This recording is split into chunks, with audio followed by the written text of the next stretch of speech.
99.9 देखने के बाद या अभी सिंक इन हुआ फीलिंग? एग्जाम देने के बाद तो बहुत डीमोटिवेटेड थी, मैं पैनिक स्टेट में चली गई थी। बहुत सारे बच्चों को लगता है सीईटी बहुत हलवा है, 200 में से 200 आते होंगे, बट यहाँ तक आप कैसे पहुंचे? 2 साल का पढ़ाई का कैसे था आपका अप्रोच? प्रॉब्लम ये थी कि मैं टेस्ट अच्छे से नहीं दे रही थी, उसमें इशू आया। तो कभी बैकलॉग्स बनते थे, लेक्चर्स नहीं देख पाती थी, बहुत सारे चैप्टर्स मिस हो गए थे मेरे। मैं ऐसे स्टेट में चली गई थी कि क्या किया मैंने, ऐसे कैसे हो सकता है। आपका सीबीएसई बोर्ड था फर्स्ट फेज में मैम, बहुत सारे बच्चों को स्कोर कम आता है, फिर उसके बाद ऑलमोस्ट शिफ्ट हो गए कि सीईटी करूंगी। तुम कुछ भी पढ़ोगे वो तुम्हें इफेक्ट तो होगा ही, तो हो जाता है, डायरेक्शन नहीं मिलता। ऑनलाइन प्रेफर किया मीडियम, ऑफलाइन तुमने जाने का नहीं सोचा, तो इसका क्या रीज़न है? बट फिर अगर डिसिप्लिन है, अगर ऑफलाइन से कम ही टाइम यूटिलाइज। आपके हिसाब से कोई चैप्टर अच्छे से कंप्लीट हुआ, ये कब डिफाइन होगा? और सब I was very new to these things. मैं बस एनरोल होके ही लगा कि at least someone has confidence in me. आपका एग्जाम डे कैसा था, थोड़ा बताओ ना। 5:30-6 बजे शायद मैं घर से निकली थी, 1 आवर दूर था वो सेंटर। इतनी ज़्यादा गर्मी थी उस दिन, वेंटिलेशन इतनी थी नहीं। जब पेपर 1 हुआ कि ये मैंने क्या किया ना, मैं was in a very panic mode. Still वो एक हैबिट की वजह से बहुत सेव हुआ। और ये हर एक के साथ होता है। एग्जाम देने के बाद भी मेरे को लग रहा था कि क्या ही स्कोर आएगा, आई एम नॉट श्योर। मैं प्रैक्टिस ज़्यादा इंपॉर्टेंट है। सब लोग कहते हैं बहुत लेवल अप हुआ है, आपको क्या लगा आपके शिफ्ट का पेपर देखकर? हेलो बच्चों, वेलकम टू गणितंक। 2025 के रिजल्ट्स के बाद हम पहला पॉडकास्ट शूट कर रहे हैं, वो भी हमारे टॉपर के साथ। राइट, ऐसी बच्ची जिसने पहले ड्रीम भी, मतलब ड्रीम तो हर किसी का होता है कि सीओईपी में जाना है, सीएस में जाना है, और अब वो पक्का होने वाला है। फ्लक्चुएशंस आए, उतार चढ़ाव सब थे, तो सब चीज़ें उससे जानेंगे। तो पहले वेलकम प्रीशा। एंड प्रीशा ने अचीव किए, चलो यार आप ही बता दो प्रीशा आपके बारे में। यस, और मैंने 99.9 आए इस COEP के साथ इसमें। तो फिर इसीलिए मैं बहुत ज़्यादा खुश हूँ कि मैं एक ड्रीम देखी एंड फिर वो अचीव कर पाई। ऐसे होता है ना कि तुम बहुत कुछ देखते हो, देन फिर थोड़ा थोड़ा इधर उधर होके नीचे ही आ जाते हो। तो ऐसे बहुत बार लगा मेरे को कि यार ये तो पॉसिबल है ही नहीं, उसके लोअर वाला भी मिले तो मुश्किल, VIT वगैरह में भी हुआ तो मुश्किल। बट फिर अभी इतना अच्छा हुआ, पढ़ाई की, मेहनत की, तो अभी कैसे फील कर रहे हो? मतलब आज आपने रिजल्ट देखा, रात में हमको पता चला 12 साढ़े 12 बजे, 99.9 देखने के बाद या अभी सिंक इन हुआ फीलिंग? बिल्कुल नहीं। मेरे को ऐसे कैसे तो भी लग रहा था कि कैसे हो सकता है, इतना ज़्यादा कैसे आ गया। मैं एग्ज़ाम देने के बाद तो बहुत डीमोटिवेटेड थी, मेरे को लगा तो कैसे ही मार्क्स मिलेंगे। बहुत पैनिक स्टेट में चली गई थी कि कैसे क्या है, कैसे हुआ है, मतलब एक बार आपकी शिफ्ट और आपके मार्क्स बताइए ना, क्योंकि बच्चों को स्कोर से रिलेट करना होता है। अच्छा, मेरी 23rd शिफ्ट 1 थी एंड 164 मार्क्स है उसमें। और बोनस के साथ 166। 166 बोनस। तो 166 पर 99.9 आते हैं, तो ऑलमोस्ट 170 पे आई थिंक हाईएस्ट रहा होगा, इसी के अराउंड। लेकिन एक अंदाजा आना चाहिए बच्चों को कि जब वो कर रहे हैं अगले साल के लिए प्रिपेयर, तो कितना वो एक्सपेक्ट कर सकते हैं। बहुत सारे बच्चों को लगता है सीईटी बहुत हलवा है, तो उसमें से 200 आते होंगे, 170 या। प्रेशा सीईटी सीएस तो पक्का है, अपना ड्रीम जो है वो पक्का हो गया, बट यहाँ तक आप कैसे पहुंचे? जर्नी कैसे थी? 2 साल का पढ़ाई का कैसे था आपका अप्रोच? थोड़ा बहुत बताओ ना।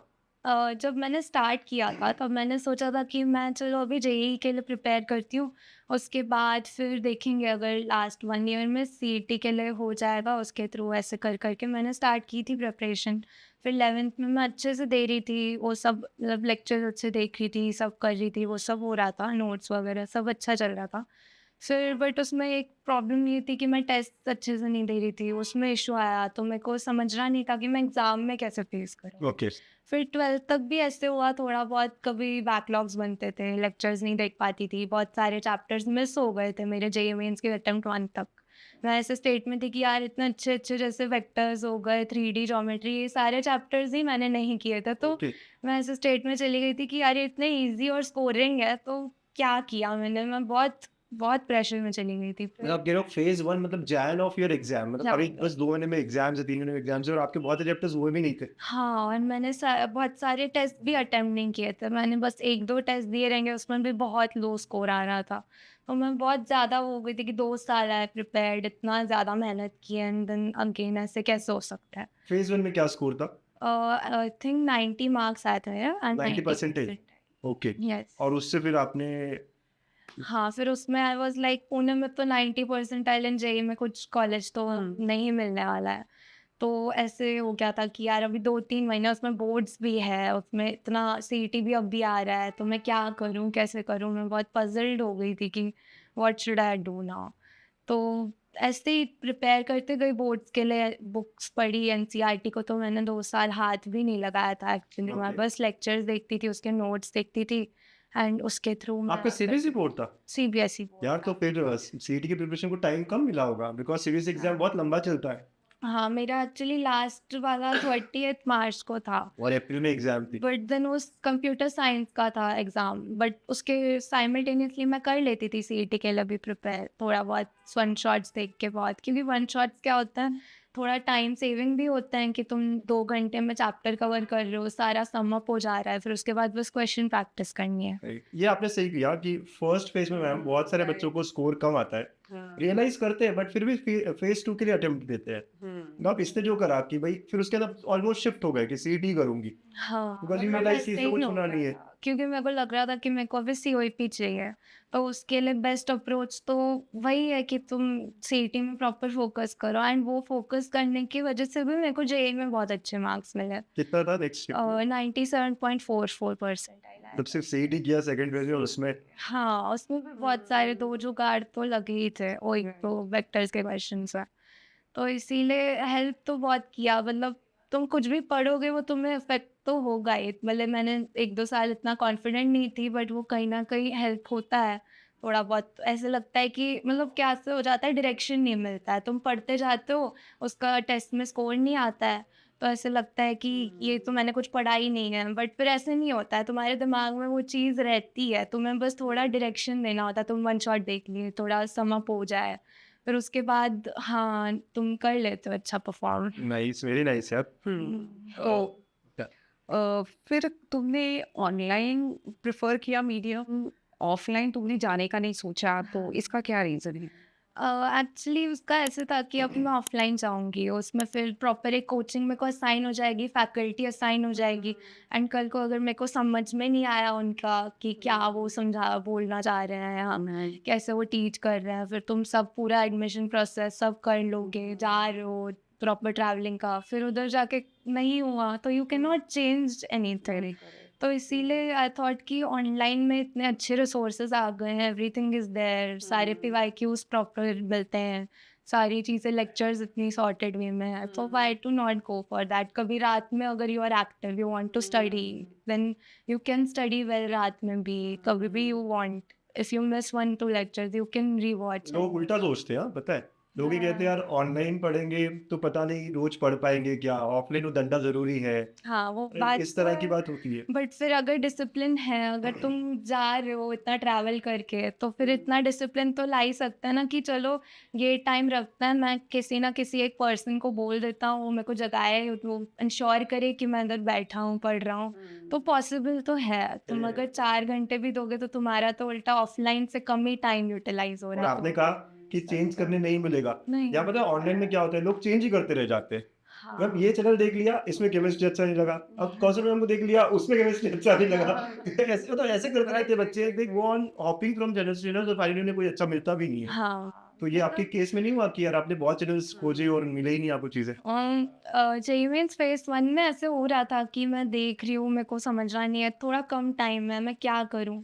बट क्या होता है, तुम थोड़ा टाइम दो, 1-2 चैप्टर सीखो, अच्छे से करो, एटलीस्ट 1 चैप्टर तो प्रॉपर तरीके से पढ़ो। ऐसे एक लेक्चर देखने से कुछ होता नहीं है। प्रॉपर वो जो तरीका बोल रहे हैं पढ़ने के लिए कि तुम पहले लेक्चर देखो, फिर ये लगाओ, वो लगाओ, वे में जाओगे तो होता है। अभी तुम लेक्चर देख के ऐसे करोगे कि कुछ क्वेश्चंस नहीं लगाने हैं, वो सब, तो फिर इफेक्ट इतना आता लेक्चर नहीं देखकर है। फायदा नहीं होगा। हाँ, तो वो एक प्रॉपर वे में पढ़ेंगे तो फिर बेटर हो जाता है कोई भी इसके लिए। राइट, वेरी सॉर्टेड, बहुत ही ज़्यादा सॉर्टेड है। वेरी नाइस, सही में। Nice. लेकिन आप जैसे बोल रहे हो कि ये पढ़ना चाहिए, आपके हिसाब से कोई चैप्टर अच्छे से कंप्लीट हुआ, ये कब डिफाइन होगा? जैसे आप बोल रहे हो ना कि ये करना चाहिए, तो अगर बहुत क्लियरली बताना है, ये साल अगले साल देने वाले बच्चे, हाँ, हाँ। कोई एक चैप्टर। पहले अगर प्रॉपरली तुम न्यू हो चैप्टर के लिए, तो तुमने अगर पूरा टेक्स्ट बुक पढ़ा है ना, अगर टेक्स्ट बुक नहीं समझ रहा है तो वन शॉट टेक्स्ट बुक का देख लिया, या फिर तुमने प्रॉपर लेक्चर्स देख लिए जितने अलॉटेड हैं वो देखिए, फिर तुम्हारा एक बेसिक वो बिल्ड हो जाता है, ढांचा हाँ, बोल सकते हो। करेक्ट। तो उसमें क्या हो जाता है कि तुम्हें एक चैप्टर के बारे में आइडिया है बट क्वेश्चंस के बारे में नहीं है, तो चैप्टर का वन शॉट देख लिया, फिर उसके बाद तुम पीवाईक्यूज लगा दो, तो पीवाईक्यूज से क्वेश्चन प्रैक्टिस हो जाती है। पीवाईक्यूज तुम्हें स्टार्टिंग में बनेंगे नहीं, थोड़े बहुत फिजिक्स के तो स्पेशली ये सब नया होता है, उसमें कंसेप्ट अलग लगता है, क्वेश्चंस अलग पूछते हैं, तो फिर वो सब तरीकों में तुम्हें थोड़ा सेटल हो गए, फिर पीवाईक्यूज लगाने के बाद एक पकड़ मिल जाती है, एक कॉन्फिडेंस मिल जाता है तुम कि कह रहे हो स्टार्ट से ही करना चाहिए, स्टार्ट से। मतलब कुछ चैप्टर के पीवाईक्यूज अभी से लगाने चाहिए। हाँ, पीवाईक्यूज लगाने चाहिए। बिल्कुल, हम तो बोल बोल के थक गए हैं, अब मे बी आपकी बात सुने बच्चे। Right right right okay. एक बहुत ही दिमाग में मेरे क्वेश्चन आ रहा है कि तुम्हें हमारे चैनल के बारे में पता कैसे चला? इंटरेस्टिंग है स्टोरी, बताइए। Interesting story. सेशन 1 के बाद क्या हो गया था जेईई मेंस के, कि मैं बहुत वो हो गई थी कि यार अभी तो मेरे को बहुत मेहनत करनी है, बहुत अच्छा करना है, मेरे पास 3 मंथ तो है, करना है बहुत कुछ अच्छा। तो मैं चैनल्स देखने लग गई थी कि चलो एकदम फ्रेश स्टार्ट करते हैं प्रॉपर्ली। तो फिर मैं अपने भैया को भी बोल रही थी कि आप बताओ मेरे को कोई सीईटी वीटी के लिए अच्छा कोई टेस्ट सीरीज़ हो, मैं टेस्ट सीरीज़ ही अप्लाई करूँ, कुछ ना कुछ करूँ। तो फिर वो ऐसे ऑनलाइन सारा देखने लगे थे, वो यूएस में रहते हैं एक्चुअली उधर ओके। जॉब करने। तो उधर वो ढूंढ रहे थे सारे चैनल्स, फिल्टर आउट कर करके उन्होंने फिर बताया कि गणितांक का बहुत अच्छा रिव्यूज़ है, उनकी टेस्ट सीरीज़ अच्छी है, रेडिट वगैरह पे रिव्यूज़ देखे, फिर उसके थ्रू पता चला। देन मैंने आपका चैनल भी एक्सप्लोर किया, बीटा 2.0 के थोड़े लेक्चर्स देखे, तो फिर लगा कि हाँ एक्चुअली मैं बहुत सॉर्टेड वे में, मैंने भी ऐसे ही किया था कि 1-2 लेक्चर्स देखे थे कि हाँ कैसे पढ़ा रहे हैं, कैसे हो रहा है, फ्लो कैसा है। फिर वो ट्राई किया, फिर अल्फ़ा वाली टेस्ट सीरीज़ ली, फिर उसमें टेस्ट देने लग गई थी। स्टार्टिंग के 2-3 टेस्ट ही मैंने दिए, तो फिर तभी टाइम मैनेजमेंट कैसे करना है, वो सब चीज़ें, वो सब थोड़ा न्यू था।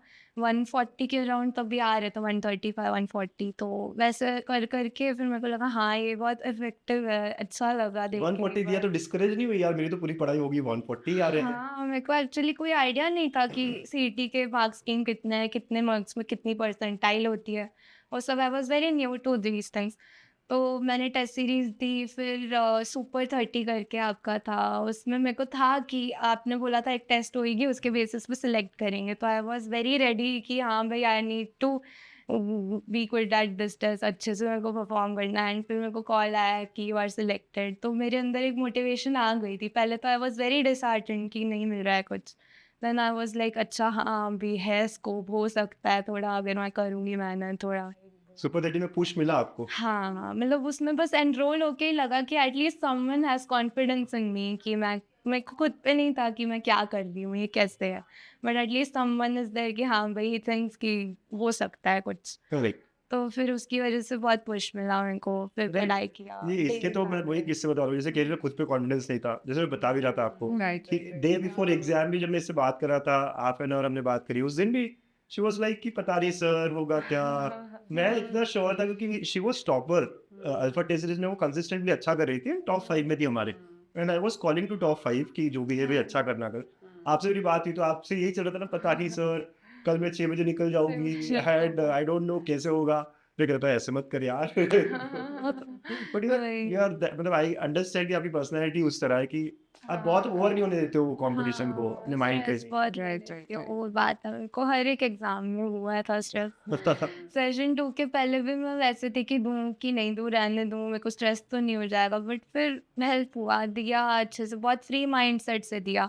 वो बहुत इंपॉर्टेंट होता है, अगर तुम स्ट्रेस लोगे बहुत ज़्यादा एग्ज़ाम के पहले एंड देने जाओगे तो बहुत बिगड़ जाता है। इससे अच्छा थोड़ा ऐसे दोगे कि कुछ भी आया फ़र्क नहीं पड़ता है, बस दे दो, अभी करा है कुछ ना कुछ, अपने दिमाग में रहता ही है, तुम पढ़ोगे तो दिमाग में चीज़ें रहती हैं। आपका एग्जाम डे कैसा था, थोड़ा बताओ ना, वो भी जरूरी है जानना। हाँ, कितने बजे आप पहुंचे, वहां से शुरू करो। 9 बजे एग्जाम रहता है।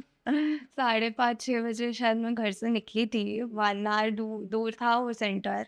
तो फिर उधर पहुंची थी, एक्चुअली उस दिन भी मेरा थोड़ा अपसेट था स्टमक, तो मेरा पूरा मूड बहुत ज़्यादा ख़राब था उस दिन, कैसे करूँगी क्या, बहुत स्ट्रेसफुल उसमें थी मैं सिनेरियो में। देन उधर पहुंची, थोड़ा बेटर लगा, देन उधर गई सेंटर में, देन क्या हो गया था उधर, बहुत वेंटिलेशन इतनी थी नहीं, फ़ैन बिल्कुल भी नहीं था, एंड इतनी ज़्यादा गर्मी थी उस दिन। तो वैसे स्टेट में स्टार्ट किया exam, I was in a very panic mode कि क्या करूँ मैं, कैसे करूँ, जल्दी-जल्दी सॉल्व करो, ख़त्म करो, जल्दी करो, मतलब टाइम जा रहा है, ऐसे स्टेट में मैंने स्टार्ट किया था एग्ज़ाम। तो मैं बहुत ज़्यादा डिसहार्टन हो गई थी कि कैसे हो गया। मैं तो जब घर पे देती थी तो बहुत ज़्यादा अच्छा आराम इसमें देती से। थी, शांति से सब होता था। अभी ये क्या हो रहा है? तो जब पेपर 1 हुआ फिज़िक्स, केमिस्ट्री, तो मैं थोड़ा वो हो गई थी कि ये मैंने क्या किया एंड ऑल। एंड सप्लीमेंट में मिलने में थोड़ा इश्यू हो रहा था, वो नहीं दे रहे थे। मैं बार-बार माँग रही थी 10 मिनट, तो वो कोई अलग ही इन्विजिलेटर थे ही नहीं उधर प्रेज़ेंट। तो वो भी लग रहा था कि 10 मिनट उधर जा रहे हैं, इधर जा रहे हैं। तो पेपर 1 में भी ऐसा मेरा कंडीशन था।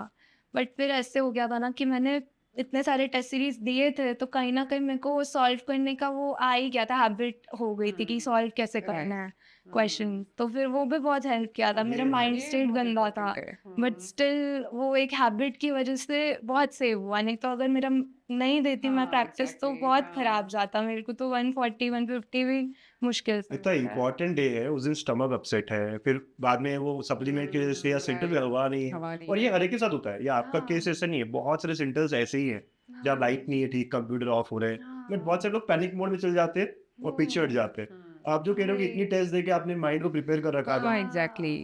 मेरे को सीखने वाली बात है। एग्ज़ाम देने के बाद भी मेरे को लग रहा था कि क्या ही स्कोर आएगा, आई एम नॉट श्योर। मैंने बताया भी था आपको कि हाँ, क्या आई एम नॉट श्योर मैंने पूछा कैसा था तो बोले आएगा। 130 140 और आई वाज लाइक यार इससे तो सबसे ज्यादा एक्सपेक्टेशन थी। एग्ज़ैक्टली। 130 140 तो नहीं बनता।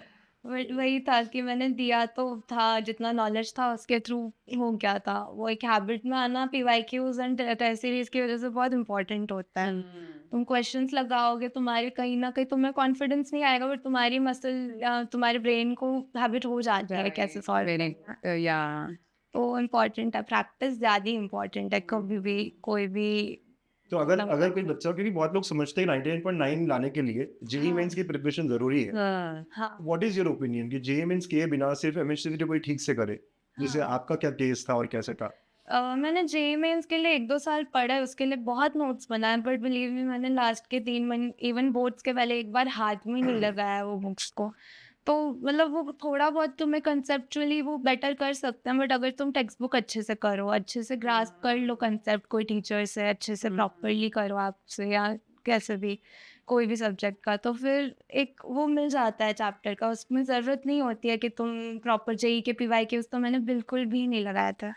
तो मतलब प्रॉपर चैप्टर क्लियर होना चाहिए, डज़न्ट मैटर कि कौन-सी एग्ज़ाम के लिए तुम या प्रिपेयर कर ऑल्दो रहे उसने जेईई में एनरोल किया था, but as she is saying कि वो उसने सीईटी की प्रिपरेशन की और वो भी आखिरी 4 महीने में। तो हो। बहुत सारे बच्चे होंगे जो भी 12th में है और जेईई कर रहे थे और शायद बनेगा नहीं बनेगा इस मोड़ पर है। तो हाँ, यार अभी भी मौका है, अभी भी इसकी तरह आप स्कोर कर सकते हो। बस जैसे वो कह रही है कि clear with the concept, clarity of concept बहुत ज़रूरी है और पीवाईक्यूज़ के अराउंड घूमना बहुत ज़रूरी है। एंड टेस्ट Testing में। Series on that is And test question। में टेस्ट में तो तुम्हें सिर्फ पीवाईक्यूज़ मिल रहे थे हमारे यहाँ, कुछ नया मिल रहा था? नहीं, पीवाईक्यूज़ इतने रिपीट नहीं हो रहे थे, बट मतलब मिक्स ऑफ कंसेप्ट्स पे क्वेश्चंस थे, थोड़े डिफरेंट ही मिल रहे थे। फिर क्वेश्चंस देखो, देन उसमें एनालाइज़ करो कौन सा चैप्टर इश्यू दे रहा है, कैसे हो रहा है, वो सब चीज़ें करके भी हेल्प हो रही थी। एनालाइज़ करना और प्लानिंग करना इम्पोर्टेंट। तो हमारे वीडियो सॉल्यूशंस देखे तुमने टेस्ट सीरीज का, उसकी मदद हो गई। यस, वही और वीडियो प्लानिंग के सॉल्यूशंस बारे में भी आती आप है। बोल रहे थे, प्लानिंग के बारे में भी थोड़ा बता रहे थे। प्लानिंग कैसे की, क्या किया? मैंने आई थिंक जब सुपर 30 में इनरोल हो गई थी, वो सब हो गया था, वीटा के लेक्चर स्टार्ट हो गए थे, उसके बाद से वो डेली प्लानर आपका जो था उसमें मैंने पहली बार 2 सालों में सब लिखा था कौन से चैप्टर करने हैं। वो पूरा एकदम नहीं हो पाता था, बट एटलीस्ट मैं प्लान तो कर रही और थी हर हमने वीक। शायद आपको एक मेंटर भी दिया था। मेंटर, हाँ, रेवती है। रेवती थी, वो मेरे को फॉलो अप करती थी हर वीक। तो आई वाज लाइक अभी एक किसी को तो मेरे को बताना है मैंने कितना पढ़ा है, Right, तो हाँ। वो करती थी ना, डेली आपसे अपडेट लेती थी। हाँ, लेती थी वो हर बार। तो एक से होता भी था कि आई नीड टू एंश्योर मैं पढ़ रही हूँ, अच्छे से कर रही हूँ। तो वही इम्पोर्टेंट है कि एटलीस्ट कोई एक पर्सन, तुम्हारे पेरेंट्स भी हो सकते हैं, उनको अगर बस बोल दिया कि प्लीज़ आस्क मी कि भाई मैं लाइक इतना पढ़ना है मेरे को, आप बस मेरे से पूछ लो कि मैंने पढ़ा है कि नहीं। तो वही ऑनलाइन भी तुम कर सकते हो डिसिप्लिन मेंटेन। या ऑनलाइन में ऑफलाइन वाला थोड़ा-सा फील आ जाएगा। If someone is there to ask you कि क्या है, कैसे है। बहुत बहुत अच्छा लगा यार, बहुत अच्छे प्यारे आंसर्स देती हो आप। सॉलिड और इतनी कम उम्र में इतना डिस्टिंक्ट ओपिनियन होना इज वेरी रेयर। हाँ, लेवल ऑफ पेपर के बारे में बात करेंगे सिर्फ आखिरी, exactly, कि सब लोग कहते हैं बहुत लेवल अप हुआ है। आपको क्या लगा आपके शिफ्ट का पेपर देखकर? मैं जब एग्ज़ाम दी थी, जैसे मेरा माइंड स्टेट था, मेरे को तो लगा था कि हाँ, थोड़ा ओके शायद से इतना सिंपल नहीं है। मतलब अल्फ़ा सीरीज़ जो थी वैसे ही था, उससे थोड़ा-सा अपसाइड बोल सकते हो। अच्छा, उससे भी ऊपर था? थोड़ा-सा, ओके। इतना नहीं। बट लोग तो फिर अल्फा को ही बहुत डिफिकल्ट कहते थे।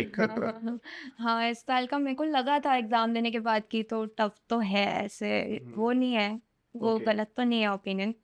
बट वही था कि तुम अगर वो प्री-वाईक्यू से नो थोड़े फ़ैमिलियर हो तो फिर तुम दे सकते हो, क्योंकि बहुत सारे क्वेश्चंस अटेम्प्टेबल है। 120 मार्क्स तक तो 120 मार्क्स तक आ जाते हैं। ऐसे जो पीवाईक्यूज है उसके रिलेटेड ही है। हाँ, प्री-वाईक्यूज़ के रिलेटेड। पूरा पेपर तो यार नया आ ही नहीं सकता ना। व्हाट अबाउट मतलब एक सब्जेक्ट वाइज चलते हैं। What about chemistry? Do you find chemistry difficult? Chemistry is not difficult, it's very based on text book mainly. right. Text book को अगर तुम एक बार पढ़ लो अच्छे से, एक वन शॉट देख के उसको रिवाइज कर लो, एंड वो वन शॉट के बाद तुम ट्राई करो रिकलेक्ट करने का दिमाग में कि क्या है कैसे है। ऐसे बुक सामने नहीं है, बस दिमाग में तुम सोच रहे हो क्या था चैप्टर में, कैसे था। यू आस्क योरसेल्फ क्वेश्चंस, ऐसे कर करके you are very good with chemistry. उसमें क्वेश्चन प्रैक्टिस का इतना नहीं है, यू कैन सीईटी मतलब जो आपकी टेक्स्ट बुक है that is whole and soul. Really Yeah. हाँ, सीटी वेरी करेक्ट। और PYQs right? PYQs you should to test yourself या कि क्या तुम्हें पता है और क्या। फिजिक्स और मैथ्स का लेवल है थोड़ा। हाँ, फिजिक्स का लेवल है कि हाँ थोड़ा बहुत हाई है, तुम्हें समझना और न्यूमेरिकल्स करने में थोड़ा सा टाइम लगता है, क्योंकि टेक्स्ट बुक में जो चीज़ें हैं वो थोड़ी कम है कि कैसे, मतलब उसमें कैसे कंसेप्चुअली ज़्यादा है। न्यूमेरिकल्स करने के लिए PYQs ही करने पड़ते हैं, तो फिजिक्स में PYQs को ज़्यादा टाइम देना चाहिए। Very nice. 2-3 बार करने पड़ेंगे फिर भी होंगे। मतलब तुम वीडियो लेक्चर देखो, नहीं समझा फिर देखो, फिर अगर हो गया क्लियर तो तुम खुद ट्राई करो सॉल्व करने का। दैट्स नॉट द नेसेसरी कि एक बार भी समझ में आएगा, आपको बार-बार देखना हाँ। पड़ेगा, ये भी इम्पोर्टेंट है। एंड वो भी रिपीट होता है। तुम एक देखी हो, the next question you will be able to solve and you will gain your confidence. So it's like practice, practice and practice, Yes. right? हाँ, practice is more More important. important.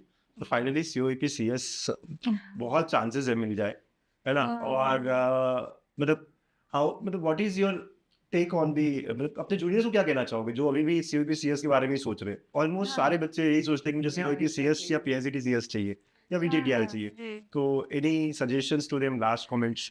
हाँ, I think so कि आपको जो है पढ़ाई का approach सही रखना चाहिए। You should be clear with the things कि तुम्हें कंसेप्ट बिल्ड करना है, फिर क्वेश्चन प्रैक्टिस करनी है, एंड फिर टेस्ट सीरीज अटेम्प्ट करनी है इन द लास्ट मंथ।